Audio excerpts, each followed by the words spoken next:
ഓടി മുന്നിൽ ചെന്നിട്ട് അപ്പോഴേക്കും കൊട്ടപ്പുറത്തായ പള്ളിൻ്റെ അവിടെ ആയിരക്കണക്കിന് ആളുകളാണ് അവിടെ നിർത്തി തിരിയാൻ പറഞ്ഞു. തിരിയാൻ പറഞ്ഞപ്പോൾ നമ്മുടെ കുട്ടികൾ ചിലവരൊന്നും സംഭവിച്ചില്ല. അവർക്ക് കൊട്ടപ്പുറത്ത് എത്തണം. കൊട്ടപ്പുറത്ത് എത്തണം എന്നുള്ളതിൻ്റെ ആവേശവും അതിൻ്റെ ഉള്ളിലടങ്ങിയ സംഘർഷവും ഞാൻ ശരിക്കും മനസ്സിലാക്കി. ഒരു കാരണവശാലും പോകാൻ പാടില്ല, നിർബന്ധിച്ചു. അഥവാ പോവുകയാണെങ്കിൽ ഞാൻ ഈ ജാഥയ്ക്ക് മാറി എനിക്ക് പിറന്നവിടെ തിരിച്ചു വന്നിട്ടാണ് നമ്മുടെ കറണ്ട് ഉണ്ടാക്കുന്ന സംഗതിയുമായി ബന്ധപ്പെട്ടൊരു മീറ്റിംഗ് മദ്രസയിൽ ചേരണം. 2-3 ദിവസത്തിൻ്റെ ഉള്ളിലൊരു ദിവസത്തെ ഒരു സൗകര്യം നിങ്ങൾക്ക് സൗകര്യമുള്ള ദിവസം പറയണം എന്ന് പറഞ്ഞപ്പോൾ ഒന്നും നോക്കാതെ ആലോചിക്കാതെ ഒരു ശനിയാഴ്ച ഉച്ചക്കുള്ള ഒരു സമയം പറഞ്ഞു. അത് പറഞ്ഞ് നേരെ ഞാൻ വന്നിട്ട് 100 നോട്ടീസ് അടിച്ചു. ഈ നോട്ടീസ് അടിച്ചിട്ട് അതിൽ എഴുതിയത് അന്ന് വാപ്പ അലുപൂട്ടിയൊക്കെ ഞാൻ പറഞ്ഞില്ലേ 2 ദിശയിൽ സഞ്ചരിക്കുന്നവരാണ്. ആ കാലഘട്ടമാണ്. ആ നോട്ടീസിൽ ഞാൻ പറഞ്ഞത് ഈ വലിയ പറമ്പ് വൈദ്യുതീകരണവുമായി ബന്ധപ്പെട്ട അർജൻറ്റായ ഒരു മീറ്റിംഗ് മദ്രസയിൽ വെച്ച് എൻ്റെ പേരിലാണ് മെമ്പർ എന്ന് പറഞ്ഞിട്ട്. മെമ്പറായി സത്യപ്രതിജ്ഞ ചെയ്തിട്ടില്ല, മെമ്പർ എന്ന് പറഞ്ഞിട്ട് എഴുതി. ആ പ്രസ്തുത യോഗത്തിൽ KV അലവിക്കുട്ടിയാജി അധ്യക്ഷം വഹിക്കുന്നതും KP മൊയ്തീൻകുട്ടിയാജി ഈ യോഗം ഉദ്ഘാടനം ചെയ്യുന്നതുമാണ് എന്നും വേണ്ട നോട്ടീസ്. എല്ലാവർക്കും നോട്ടീസ് കണ്ടപ്പോൾ ഭയങ്കര തോന്നി നമ്മുടെ നാട്ടിൽ. കാരണം അന്നത്തെ ഒരു അവസ്ഥ അതാ. ആ മദ്രസ നിറയെ ആളുകൾ വന്നു. അല്പൊരു സംഘർഷം എല്ലാവർക്കും ഉണ്ട്. കാരണം ഇപ്പം അത്രയും പല സംഘടനകളൊക്കെ നടന്നുകൊണ്ടിരുന്നൊരു കാലഘട്ടമാണ് നമ്മുടെ നാട്ടിൽ. ഞാൻ സ്വാഗത പ്രസംഗം നടത്തി.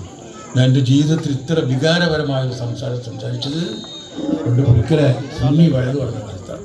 അതിന് ശേഷം ഇത്ര വികാരപരമായി 2 ആളെ അപ്പുറം ഇപ്പുറത്തിട്ട് ഞാൻ സ്വാഗതം പറഞ്ഞു. ലോകത്തിൽ ഞാൻ ചില കാര്യങ്ങളൊക്കെ വിവരിച്ചു. ഞാനന്ന് ഇതുപോലെ ഇങ്ങോട്ട് സംസാരിച്ച് പരിഗണനയ്ക്കായിട്ടില്ല. അവിടെ വെച്ചിട്ട് അലവിക്കുട്ടിയാജി അധ്യക്ഷനായി അദ്ദേഹത്തെ ക്ഷണിച്ചു. അലവിക്കുട്ടിയാജി ക്ഷണിച്ചു. ഈ യോഗം ഉദ്ഘാടനം ചെയ്യാൻ എൻ്റെ കാക്കയെ ഞാൻ ക്ഷണിച്ചുകൊള്ളുന്നു എന്ന് പറഞ്ഞു. എല്ലാവരും കൈവരിച്ചു. നമ്മുടെ നാട്ടിൽ സൗഹൃദത്തിൻ്റെ തുടക്കം കുറിച്ചൊരു സംഭവമാണ് ആ സംഭവം. അതുകൊണ്ട് ഞാനത് പറഞ്ഞു വരുന്നത്, അങ്ങനെയാണ് നമ്മുടെ നാട്ടിൽ കറണ്ട് വന്നത്. ഒന്നിച്ച് പ്രവർത്തിച്ചെല്ലാം ഒരു ലിസ്റ്റ് ഉണ്ടാക്കി. 2000 രൂപ KP മൊയ്തീൻകുട്ടിയാജി, 2000 രൂപ KV അലവിക്കുട്ടിയാജി, 2000 രൂപ KV കുഞ്ഞമ്മദാജി. അതിന് ശേഷം അങ്ങനെ 1000, 500 ഇങ്ങനെ ലിസ്റ്റ് ഉണ്ടാക്കിയിട്ട് എല്ലാവരോടും ഒരു സംഖ്യ വാങ്ങിയിട്ട് ഈ പോരായിൻ്റെ കാശ് കൊടുത്ത് കറണ്ട് എടുത്ത് വലിച്ചു.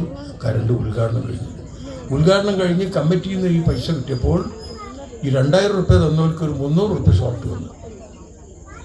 പൈസ വാങ്ങിയവർക്കൊക്കെ 1000 വാങ്ങിയവർക്ക് ഒരു 150 കുറവ്, അതിലറ്റി തന്നവർക്ക് കുറച്ചിട്ടൊക്കെ കൊടുത്തിട്ടാണ് നമ്മുടെ നാട്ടിൽ കറണ്ട് ഈ കത്തുന്ന കറണ്ടാണ് വന്നത്. ഇതെന്തുകൊണ്ട് വന്നാൽ അറിയാമെന്ന്, സൗഹൃദത്തിലൂടെ വന്നാൽ നമ്മുടെ നാട്ടിലെ ഏകോപനം കൊണ്ട് വന്നത്. ഈ ഏകോപനത്തിലാണ് പല കാര്യങ്ങളും. ഞാൻ ഒരുപാട് പറഞ്ഞാൽ നിങ്ങൾക്ക് എൻ്റെ കഥ മാത്രമേ ഇവിടെ ഇരിക്കാൻ സമയം ഉണ്ടാവുള്ളൂ. അപ്പോൾ നമ്മുടെ റോഡിൻ്റെ പ്രശ്നമുണ്ടല്ലോ. ഇവിടെ നമ്മളെ കുട്ടപ്പനൊക്കെ ഉണ്ട്. കുട്ടപ്പള്ളിയുടെ നമ്മൾ ഈ റോഡ് അന്നൊരു റോഡ് ഒരു ടാറിങ് എന്ന് പറഞ്ഞാൽ നമ്മുടെ അടുത്ത പ്രദേശത്ത് മെയിൻ റോഡില്ലാതെ കാണാറില്ല. ഈ ഒരു കാലഘട്ടത്തിലാണ് നമ്മുടെ ഹാർബർ എഞ്ചിനീയറിങ്ങിൻ്റെ കോറി വന്നത്. ഇവിടെ 25 ഏക്കറോളം ഭൂമി സർക്കാർ ഏറ്റെടുത്ത് ബേപ്പൂർ വാട്ടർ ബ്രേക്ക് പ്രോജക്റ്റിൽ കല്ല് കൊണ്ടുപോകണം. കല്ല് കൊണ്ടുപോകാൻ റോഡ് പോരാ. അങ്ങനെ അതിൻ്റെ കോൺട്രാക്ടർമാർ ഞാൻ നമ്മുടെ KC ചെറിയാൻ മൂവാറ്റുപുഴയുള്ളതാണ്. പിന്നെ ആ കാലത്താണ് ഇദ്ദേഹം ഇവിടെ വന്നത് അല്ലേ. അങ്ങനെ വന്നിട്ട് പറഞ്ഞു, നിങ്ങൾ ഈ റോഡിന് അല്പം സ്ഥലം വീതി കൂട്ടി തന്നാൽ, അതായത് പ്രത്യേകിച്ച് താമരത്തിൽ ഇറക്കത്തിൽ വീതി കൂട്ടി തരികയാണെങ്കിൽ ഞങ്ങൾ ടാർ ചെയ്യാം. അവർ ടാർ ചെയ്തരാം. അപ്പോൾ അവർ ഈ അടിവാരത്തിന് മേലോട്ടുള്ള റോഡ് അവരുതാണ്, ഇപ്പോഴും അവരുതാണ്. അവർ ടാർ ചെയ്താണ് ആ റോഡ്. അപ്പോൾ മെയിൻ റോഡിൽ ടാർ ചെയ്യണമെങ്കിൽ നിങ്ങൾ ഈ സ്ഥലം വീതി കൂട്ടി തന്നാൽ ആ ഇറക്കത്തിൽ ഞങ്ങൾ ടാർ ചെയ്തരാന്ന് പറഞ്ഞു. അപ്പോൾ അത് കേട്ടപ്പോൾ ഒരു വലിയ ആവേശമാണ്, ഒരു റോഡ് ടാർ ചെയ്തരാന്ന് പറഞ്ഞത്. അങ്ങനെ അതേമാതിരി അതേ മദ്രസയിൽ വെച്ച് ഒരു കമ്മിറ്റി കൂടി എല്ലാവരും പങ്കെടുത്തു. നമ്മുടെ നാട്ടിൽ അന്നത്തെ സൗഹൃദം ഒന്നും ഇല്ല എന്നാണ് എനിക്ക് അഭിപ്രായം. അന്ന് കാരണം ഒരു ആവേശത്തിനുണ്ടായ ഒരു സൗഹൃദമാണ്. അങ്ങനെ ഇതേമാതിരി ഒരു കമ്മിറ്റിയൊക്കെ ഉണ്ടാക്കി അന്ന് പിന്നെ 5-6 ആളൊക്കെ കൂടിയിട്ട് ഈ സ്ഥലം ചോദിക്കാനൊക്കെ പോയി. അപ്പോൾ ഈ സ്ഥലം താമേടത്തിൽ ഇറങ്ങുന്നിടത്താണ് പ്രശ്നം. അവിടെയാണ് വീതി വരേണ്ടത്. അവിടെ ചെന്ന് ചോദിച്ചപ്പോൾ അവിടെയുള്ള 1-2 ആൾക്കാരൊന്നും സ്ഥലം തരാൻ സമ്മതിച്ചില്ല, തരാൻ വിട്ടുന്നില്ല. ലേശം സ്ഥലമൊക്കെ ചോദിച്ചത് ആരും തന്നില്ലത്. പ്രത്യേകിച്ച് അവിടെ ഒരു ആരാധ്യനായ ഒരു മൗലവി ഉണ്ടായിരുന്നു. അദ്ദേഹം ഞങ്ങൾ ചെല്ലുമ്പോൾ തരില്ല എന്ന് തുറന്ന് പറഞ്ഞു. കമ്മിറ്റിയിൽ വെച്ച് ചർച്ച ചെയ്തു. ഒരു നിവൃത്തിയില്ല. ഞാൻ ഈ ചെറിയാൻ സാറെ ഇട്ടൊരു സംഭവിച്ചു നോക്കി. ഈ കോൺട്രാക്ടറെ പുറത്തുനിന്ന് ഒരാളെ കൊണ്ടുവരുന്നത് എന്തായാലും സംഭവിച്ചില്ല. അങ്ങനെ നമ്മളിവിടെ കമ്മിറ്റി കൂടിയിട്ടൊരു തീരുമാനമെടുത്തു. നാട്ടിലെല്ലാവരും കൂടി പോയിട്ട് സ്ഥലം എടുക്കുകയാണ് തീരുമാനിച്ചു. ഈ കറണ്ട് വന്നിടത്തുണ്ടായിരുന്ന സംഭവം ഈ എന്താണ് തലേക്കരന്ന് വരുന്ന സമയത്ത് കുറേ കഴുങ്ങുണ്ടായിരുന്നു. വർഷം ഓർമ്മയുണ്ട്. ഈ കഴുങ്ങ് വെട്ടാൻ സംഭവിച്ചില്ല. നമ്മൾ കുറച്ച് കാശ് കൊടുത്ത് കഴുകേണ്ട ഉടമസ്ഥന് എന്നിട്ടും വെട്ടാൻ സംഭവിച്ചില്ല. അങ്ങനെ പറഞ്ഞ മാതിരി അന്നുകൊണ്ട് അഡ്വർടൈസും മാപ്പിയൊക്കെ മുന്നിൽ നമ്മുടെ തെയ്യം മാസ്റ്റർ ഓരോരുത്തരൊക്കെ മുന്നിൽ നിന്നിട്ട് നമ്മളവിടെ പോയിട്ട് കുറച്ച് കങ്കാണ് വെട്ടി ചുരുക്കി പറഞ്ഞാൽ അങ്ങനെയാണ് ഈ ലൈന് അതിൽ വരുന്നത്. അപ്പോൾ എന്താ ഞാൻ പറഞ്ഞാൽ അതേമാതിരി ഈ റോഡ് സ്ഥലം ചോദിച്ചിട്ട് ഒരു നിവൃത്തിയില്ല. എന്തൊക്കെ പല നിലക്കും ചോദിച്ചോക്കി തരില്ല. അവസാനം തീരുമാനം എടുത്ത് വരുന്നത് നമ്മൾ വലിയപ്പത്തിലുള്ള ആൾക്കാരൊക്കെ പോയിട്ട് എടുക്കുക. ഒരു തീരുമാനം എടുത്തു, അല്ലാതെ നിവൃത്തിയില്ലല്ലോ. അങ്ങനെ പോകാൻ തീരുമാനിച്ചൊരു ശനിയാഴ്ച ഞാൻ ഈ വെള്ളിയാഴ്ച രാത്രി ഒന്നും കൂടി പോയി ഈ പറഞ്ഞ ആളെടുത്ത്. അന്ന് ഇവിടെ കമ്മിറ്റി തീരുമാനിച്ചു ഇനി നമ്മളാരും സ്ഥലം ചോദിക്കാൻ പോകണ്ട എന്ന് തീരുമാനിച്ചാൽ. എന്നിട്ട് എനിക്കൊരു വിഷമം, എന്തെങ്കിലും അങ്ങനത്തെ ഒരു വയസ്സായ ഒരു മനുഷ്യനാണ്.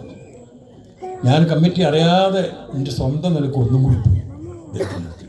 ഞാൻ പറഞ്ഞു ഇങ്ങനെ കുറച്ചേ വേണ്ടു, മതിൽ ഞങ്ങൾ കെട്ടിത്തരാം, ഞങ്ങൾക്കൊരു വിഷമം ഉണ്ടാവില്ല എന്നൊക്കെ പറഞ്ഞിട്ട് എന്ത് പറഞ്ഞോട് പറഞ്ഞോ, ഞാൻ നിങ്ങളോട് പലപ്പോഴും പറഞ്ഞിട്ടുണ്ടല്ലോ ഇത് തരില്ല എന്നുള്ളത്, പിന്നെ നിങ്ങൾ എത്ര പ്രാവശ്യം ഇതിന് വരുന്നു എന്നുള്ളൊരു ഭാഷയിലാണ് സംസാരിച്ചത്. പിന്നെ എന്നോട് പറഞ്ഞു നിങ്ങളൊക്കെ വിചാരിച്ചാലാണ് എടുക്കാൻ കഴിയുന്നത്. അദ്ദേഹം നിങ്ങളൊക്കെ വിചാരിച്ചാൽ എടുക്കാൻ കഴിയുന്നു, എന്തോ അതിൻ്റെ ഉദ്ദേശം എനിക്കറിയാം എന്ന് പറഞ്ഞിട്ടുണ്ട്. അപ്പോൾ ഞാൻ സ്ഥലം കൊടുത്ത് എന്നാൽ ഞാൻ പോട്ടെ, ഇനിയിപ്പോൾ ഏതായാലും നിങ്ങളൊരു മാർഗം പറഞ്ഞു തന്നിട്ടില്ല, എന്നാൽ പിന്നെ ഞങ്ങൾ ആ മാർഗം നോക്കാം. നിങ്ങൾ വിചാരിച്ചാൽ എടുക്കാൻ കഴിയുന്നതന്നെ മൂപ്പർ പറഞ്ഞെന്നാ.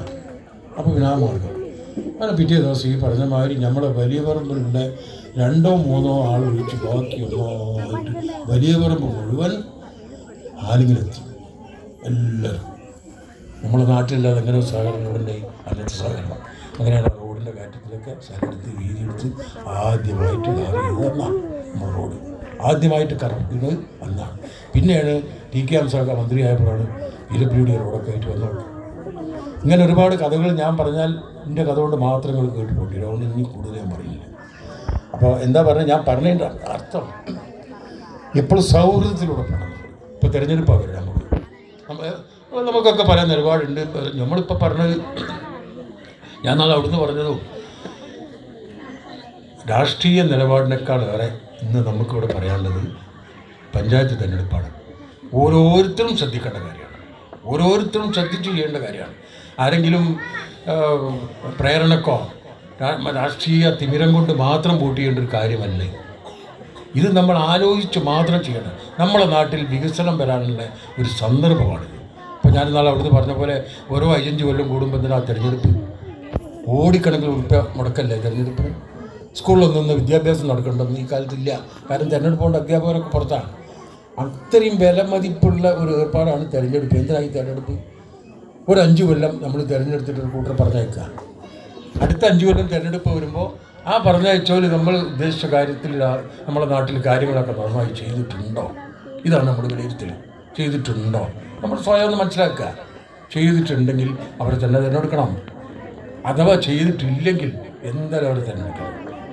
ഞാൻ അടിവരയിട്ട് പറയണം, ചെയ്തിട്ടുണ്ടെങ്കിൽ മാത്രം. ഇന്നിപ്പോൾ നമ്മളെ പഞ്ചായത്തിൽ നമ്മൾ പറയാം. ഞാനിപ്പോൾ ഇതിലൂടെ കുറച്ച് ദിവസം മുമ്പ് ഇവിടെ ചെലുവാവ് പഞ്ചായത്തിൻ്റെ സ്ഥലത്ത് പോയിരുന്നു. അവിടുന്ന് ഒരാൾ പ്രസംഗിക്കുന്നുണ്ട് പുളിക്കൽ പഞ്ചായത്തിലെ റോഡിനെ പറ്റി. ആ പരിപാടിയിൽ പ്രസംഗിച്ചാൽ ഒരു ഓട്ടോറിക്ഷ ഡ്രൈവറാണ് അയാൾ സംസാരിക്കുന്നത്. ഞങ്ങളൊക്കെ പുളിക്കുന്ന ഈ എന്താ അതൊക്കെ പറയാൻ പറവൂര്, ആ പറവൂർ എന്നൊക്കെ പറഞ്ഞ സ്ഥലത്തേക്ക് രാത്രി ഓട്ടോറിക്ഷ വിളിച്ചാൽ ഞങ്ങൾ പോകാറില്ല. ഞങ്ങൾ കാത്തിക്കുന്നത് വലിയപറമ്പ് ഭാഗത്തേക്ക് ഓട്ടോറിക്ഷ വിളിക്കുന്നതാണ്. ആ സുഖമായി സുന്ദരമായി പോയി വരാം. ഇതൊക്കെ ഈ പ്രവർത്തനങ്ങളൊക്കെയാണ് നമ്മൾ വിലയിരുത്തുന്നത്. ഇപ്പോൾ ഇവിടെ ഞാൻ അതിനെപ്പറ്റി കൂടുതൽ പറയില്ല. ഇവിടെ അതിൻ്റെ പ്രവർത്തകരും അതിൻ്റെ പ്രസിഡൻറ്റും അതിൻ്റെ ആളുകളൊക്കെ ഇവിടെ ഉണ്ട്. ഒറ്റ കാര്യം മാത്രമാണ് എനിക്ക് പറയാനുള്ളത്. നമുക്ക് സൗഹൃദമായിട്ട് ബഹളം ഉണ്ടാക്കാതെ കാര്യങ്ങൾ മനസ്സിലാക്കി വളരെ നല്ല രീതിയിൽ കാര്യങ്ങൾ ചെയ്യണം. അത് അതിലൊരു ബഹളമോ ഒച്ചയോ കൂടിയോ കാര്യമൊന്നും ഉണ്ടാക്കേണ്ട ആവശ്യമില്ല. കാര്യങ്ങൾ നമ്മൾ ശരിക്കും മനസ്സിലാക്കുക. ഇവിടെ ഇപ്പോൾ വന്ന കുറേ ആൾക്കാരുടെ ഇവിടെ ഈ ഏരിയയിൽ മാത്രം പിടിച്ചൊരു കൺവെൻഷൻ എത്ര അധികം ആളുകൾ എന്താ കാരണം? രാഷ്ട്രീയം മാത്രമാണോ? ഇവിടെ ഇപ്പോൾ LDFിൻ്റെ പ്രവർത്തനമാണ് ഈ ഇവിടെ ഉള്ള 100% ആളെന്ന് ഞാൻ മനസ്സിലാക്കി, ഞാൻ വിശ്വസിക്കുന്നില്ല. പലരും ഉണ്ട്. പക്ഷേ ഇത് പഞ്ചായത്ത് തിരഞ്ഞെടുപ്പാണ്.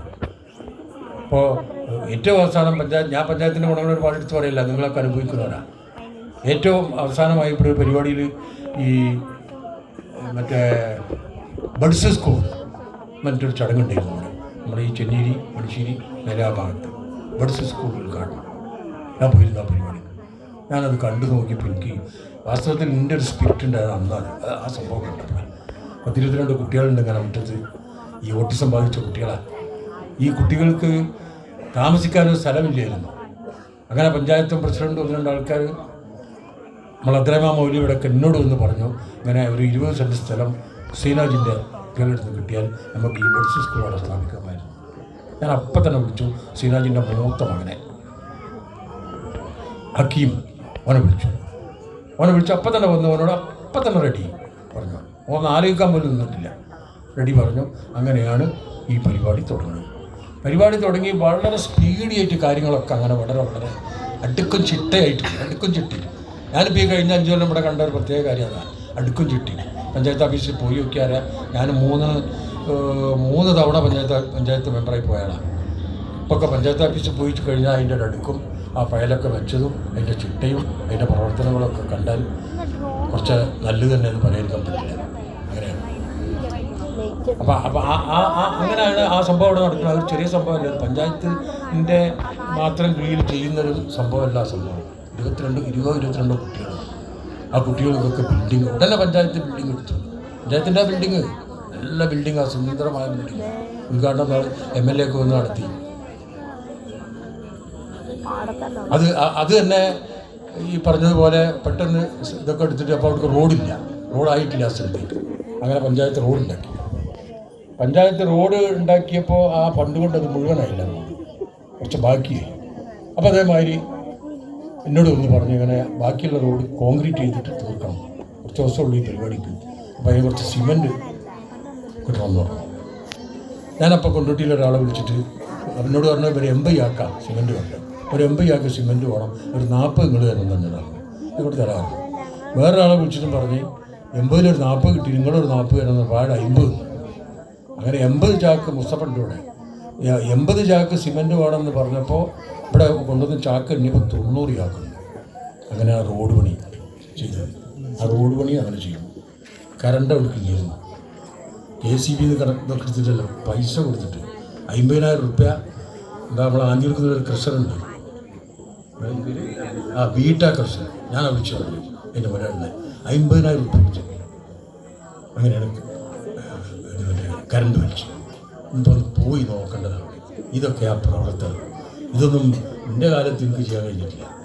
ഞാൻ 3 കൊല്ലം പോയി വരുന്ന കാലം ഉണ്ടല്ലോ, ആ കാലത്ത് ചെയ്യാൻ കഴിഞ്ഞിട്ടില്ല. അതിൻ്റെ പരിസ്ഥിതി അങ്ങനെയാണ്, അതിൻ്റെ കൂട്ടായ്മ അങ്ങനെയാണ്, അതിൻ്റെ മറ്റു കാര്യങ്ങളൊക്കെ അങ്ങനെയാണ്. ഇന്നങ്ങനെയാണ്. ഇന്ന് നല്ല കൂട്ടായ്മ ഉണ്ട്, ഫണ്ടുണ്ട്, സർക്കാരിന് നല്ല സഹായങ്ങളുണ്ട്, ജനങ്ങളൊക്കെ അതിന് സഹകരിക്കുന്നുണ്ട്. ഇന്നിപ്പോൾ എല്ലാവരും സഹകരിക്കുന്നുണ്ടല്ലോ. ഇപ്പം ഞാനിപ്പോൾ ഇതുവരെ സാധാരണ ഒരു 5 കൊല്ലം ഒരു ഭരണസമിതി ഉണ്ടായാൽ ആ ഭരണസമിതിക്ക് ശേഷം വരുന്ന ഒരു തെരഞ്ഞെടുപ്പിൽ സ്വാഭാവികമായിട്ടും കഴിഞ്ഞ ഭരണസമിതി ചെയ്ത അഴിമതികൾ ആണ് 1-ാം നമ്പറായിട്ട് പറയുന്നത്. അങ്ങനല്ലേ ഒരു സർക്കാർ, ഇപ്പോൾ ഈ സർക്കാർ പോയി അടുത്ത സർക്കാർ വരുന്നതിന് മുമ്പ് ഒരു തെരഞ്ഞെടുപ്പ് നടക്കുമ്പോൾ കഴിഞ്ഞ സർക്കാർ നടത്തിയ അഴിമതികളാണ് പ്രധാന വിഷയം. ഇതുവരെ എവിടെയും നമ്മൾ കേട്ടുന്ന അഴിമതി കഴിഞ്ഞ പ്രാവശ്യം ഈ പഞ്ചായത്ത് ചെയ്തു എന്ന് പറഞ്ഞിട്ടില്ല. കാര്യമായിട്ട് ഞാൻ പറഞ്ഞു കേട്ടത് ഇങ്ങനെ പഞ്ചായത്ത് ഓഫീസിൽ ഒരാൾ എന്തോ ഒരു പ്രശ്നത്തിൽ തൂങ്ങി മരിച്ചല്ലോ, ആത്മഹത്യ ചെയ്തു. അതിങ്ങനെ ഇവിടെ നിന്ന് പ്രശ്നിക്കുന്നു കേട്ടു. ഇതുകൂടെ ഒന്നും പറഞ്ഞു കേട്ടിട്ടില്ല. അപ്പോൾ അത് അന്വേഷിച്ചപ്പോൾ ആ മരിച്ച ആളെ ഏട്ടനും അനിയനാണ് ഇപ്പോൾ അവിടുത്തെ LDFിൻ്റെ സ്ഥാനാർത്ഥി, ആ പറഞ്ഞ വാർഡിൽ.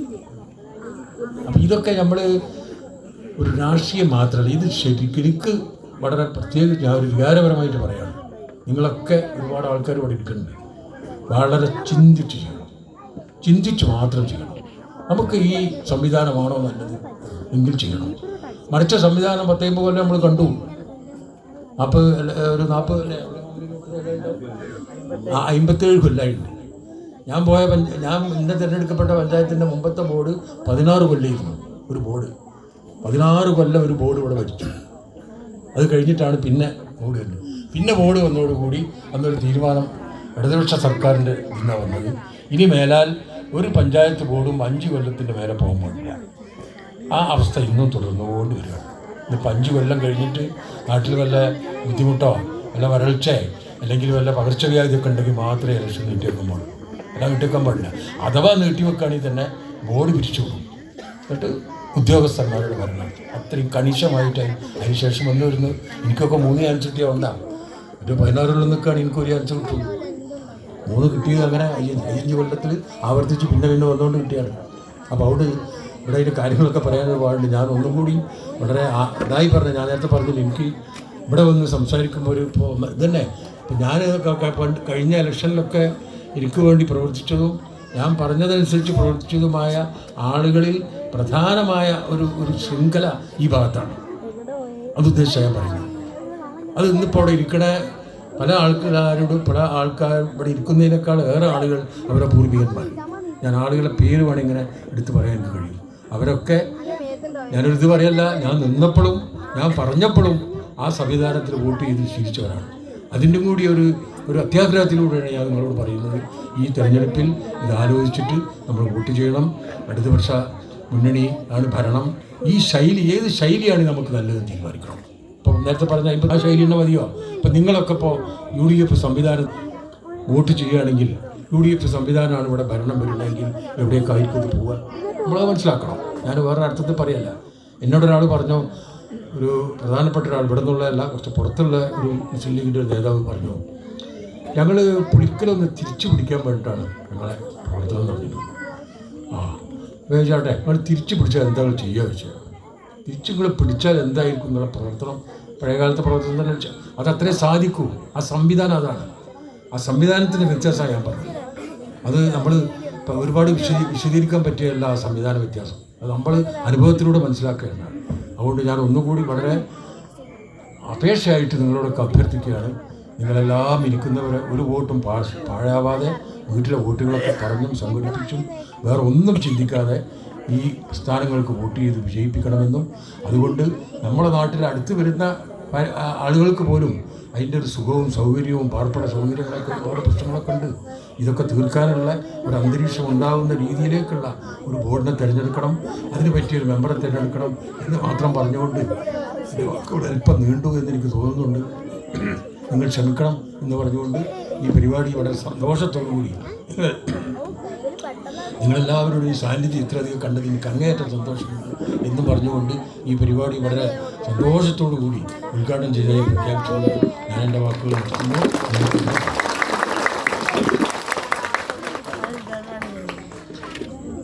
അടുത്തതായി നമ്മൾ സംസാരിക്കുന്നത് നമ്മുടെ കാര്യവീര മുഹമ്മദ് ഖാൻ. അദ്ദേഹത്തെ ആദരപൂർവ്വം ക്ഷണിക്കുന്നു.